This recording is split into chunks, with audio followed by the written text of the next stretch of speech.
बहुत अच्छा व्हाट्सएप पे जोक आया था कि एक छोटे बच्चे ने अपने टीचर को प्रश्न पूछा, इंग्लिश के टीचर को प्रश्न पूछा मैथमेटिक्स के बारे में। तो टीचर ने जवाब दिया, मैं मैथमेटिक्स की टीचर नहीं हूं, मैं तो इंग्लिश की टीचर हूं। तो उस स्टूडेंट ने टीचर को कहा, जब आपको अपने विषय के बाहर का नहीं आता तो हम गरीब बच्चों से 8-8 विषय क्यों परीक्षा लेते हो?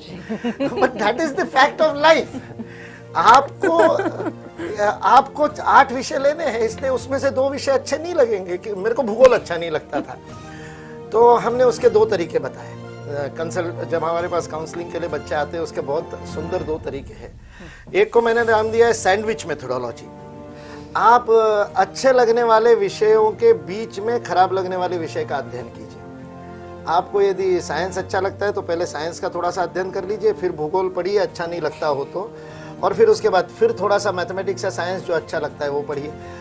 तो आपका मन तैयार हो जाएगा, और बीच में आधा घंटा उस विषय को पढ़िए जो खराब लगता हो। ऐसा करते करते उसमें भी आपका इंटरेस्ट आ जाएगा, आपका मन उसके लिए तैयार हो जाएगा।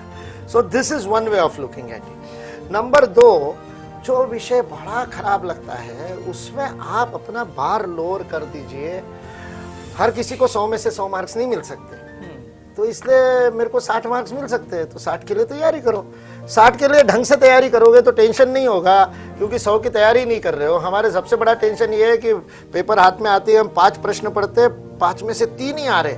अरे भाई 3 आ रहे ना, तो 3 को तो लिख ले पहले, बाकी 2 नहीं आ रहे उसमें तुक्के मार लेना। हो सकता है एग्जामिनर को भी नहीं आते हो तो मार्क्स मिल जाए। तो इसलिए 3 सवाल आते हैं, मेरे को 60 मार्क्स मिल गए। इस आनंद में यदि वो 3 सवाल पूरे करेगा तो दैट विल बी बेटर। इसलिए जो आपको कठिन विषय लगते हैं, जो आपको अच्छे नहीं लगते, कठिन कुछ नहीं होता है, रुचि नहीं है आपकी, you don't have interest in that, you don't have inclination towards that subject. और ये तो प्रत्येक का स्वभाव होता है। अब तेंदुलकर का स्वभाव, तो तेंदुलकर 12वीं पास नहीं कर सका, इसलिए भारत रत्न तो मिल ही गया ना।